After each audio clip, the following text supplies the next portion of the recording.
isa-isang DJ technique na hindi mawawala sa uso, whether gamit mo ay CDJ, vinyl, kaya DJ controller, nasa loob ng case. Throughout all of those format and technological changes in DJing, there was one skill na never siya nawala sa uso and ginagamit ko pa rin siya every time I play out.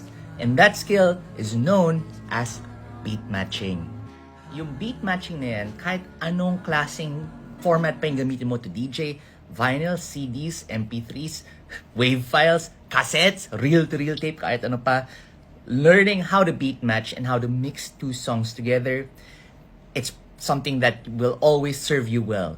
And that's why I always say na yung fundamentals, sobrang importante yan. And kadalasan ngayon, kinakaligtaan natin siya because syempre maraming shortcuts, there are a lot of tips in order to kind of get to the more intermediate stuff.